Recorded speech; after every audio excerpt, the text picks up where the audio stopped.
They say the left hand, it drop mountains. They say the right hand, be slaying dragons. The untouchable True School Sports Empire proudly presents something the boxing game's missing. Hey, what's going on? It's your boy BT, and I came here to talk some boxing with the thousands of True School Sports subscribers. All right, guys, so we have an absolutely loaded show on, January 31st. Teofimo Lopez, Shakur Stevenson. Obviously, that's a great fight. A lot of great fights on the undercard. One fight in particular that really stands out on the undercard that I wanted to talk to you guys about, and like I said, January 31st, it's going to be a fight in the middleweight division. And it's going to be a fight for the WBC middleweight title. You're going to have Carlos Adames defending that belt once again. He was supposed to be a guy that was going to get a fight against Johnny Beck. Johnny Beck, tested positive for steroids, so who knows what they're going to do with those two titles. But in the intermediate period, the show must go on. And Carlos Adames, for the first time since the Hamza Shiraz fight, yes, it's been quite a long time. The last time we saw Adames defend the belt was against Hamza Shiraz. And that's crazy because the narrative about Shiraz after that fight was that he wasn't that good and he's overrated and he's a hype job. Now everyone says Hamza's a killer. So it's been that long. The whole narrative on Hamza's changed since Adames last fought. But he's going to have an interesting fight. He'll be taking on, a fighter that's been, for very, very up and down. They have a common opponent with Hamza Shiraz. Adames got a draw that should have been a win. And, Ammo Williams got the only loss of his 20-fight professional career against Hamza Shiraz. So they have that common opponent. This is going to be, just so you guys know, this is going to be the third world title defense for Carlos Adames. And it's an interesting fight. You look at Ammo's career. We know Ammo's, a pretty good puncher. I don't think he's he's explosive, yes, but I don't classify him as an elite world level puncher. But just because I think sometimes when he's fought high level competition, he has a hard time setting it up. But if you're gonna exchange with Ammo, then he is a world class puncher. It really just all depends on what your skill level is. But this is a great chance for Ammo Williams to prove himself because Adames has some things that you'll be led to believe are going to give Ammo some problems. He's an elite counter puncher.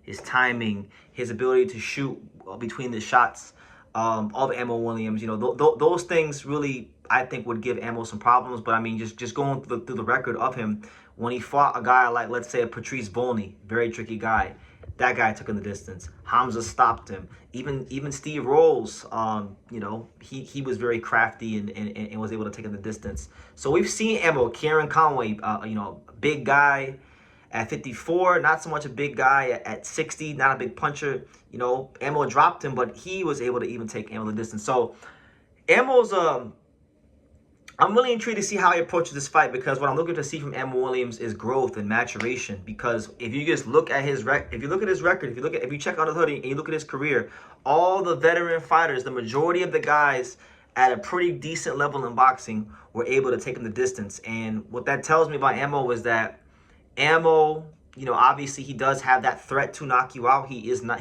heavy-handed, he is explosive, but he doesn't have that ability to set those shots up against world-class opponents, or at least thus far through 20 fights he hasn't shown that ability. So this is a great chance for him to rewrite the narrative of his career and fulfill his dreams of being a world champion because he is part of that original match. He's part of the original Matchroom Boxing USA class, of all those guys Eddie Hearn signed from the amateurs like Mark Castro, Otha Jones III, Raymond Ford, Diego Pacheco, Nikita Abibi, all those guys from when they first started off in the USA.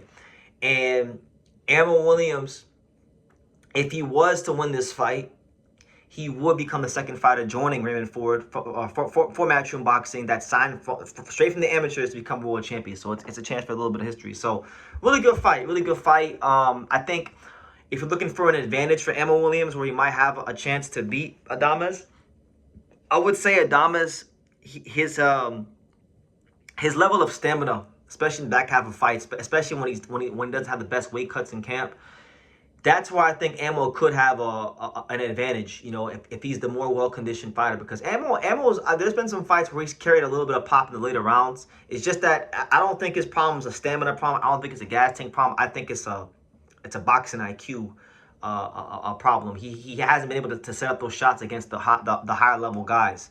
So we're looking for that growth from Ammo. But truthfully, and I'm not sure what the odds are, so I'll check them right now. But truthfully, I think Adames should win this fight. I don't want to say it's a straightforward fight because Ammo does have a puncher's chance. But for me, if we're talking about skill level, it is a straightforward fight. I think Adames should win like a 117, 111 decision. Maybe there'll be some moments early on where he gets buzzed, maybe even hurt. But ultimately, I think he'll figure it out and out, just have the higher IQ in the ring. Right now, I don't see any odds for the fight, so I mean, I don't know. I would fully anticipate that, Adames would be a favorite.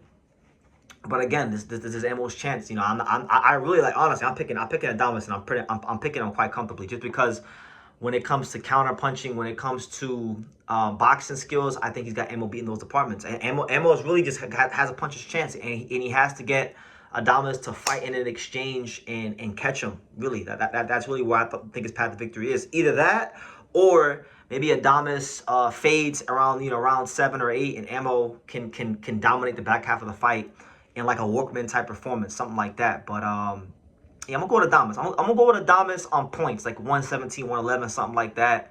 I think Ammo is a good fighter, but I just think there's levels in boxing, and I would say that Adames, based on what I've seen throughout the duration of both their careers, because I've watched them both a lot, I think Adames is about a level and a half higher than Ammo. But Ammo, like I said, puncher's chance. So let me know what you guys think in the comments down below. Who are you favoring? Are any of you guys feeling the need to put Adames on upset alert? I'm not. I will like normally I would tell you guys from putting a guy upset alert. I'm not. I think Adames is gonna win this fight pretty comfortably. But there's been many times in boxing where I thought guys are gonna win the fights comfortably, and we see new variables show themselves on fight night. So that's why they fight the fight. So best of luck to Ammo Williams. Best of luck to Adames. I think it's a good fight for the middleweight division. It's probably one of the better fights that could be made in the division because the division is pretty thin. And then Johnny Beck tested positive for steroids. So, really it's one of the best fights that could be made in the division right now. So hopefully the division has a better year in 2025. But yeah, or 2026. Let me know what you guys think in the comments down below. Make sure you guys take the time to subscribe. And like I say in every single one of these videos, you can love me or you can hate me. But I'm just a kid from Dang It. So until next time, take care, guys. Thank you for watching True School Sports. Thank you for watching another video on the untouchable True School Sports Empire, the home of boxing. We're on the road to 100,000 subscribers, guys. So help us keep being great. Help us keep pushing out that real boxing content for the fine folks all around the world. And make sure you jab, you hook, you Mike Tyson, you Mayweather that subscribe button. Pops, show them how do they gotta hit the subscribe button. Pop, pop, pop.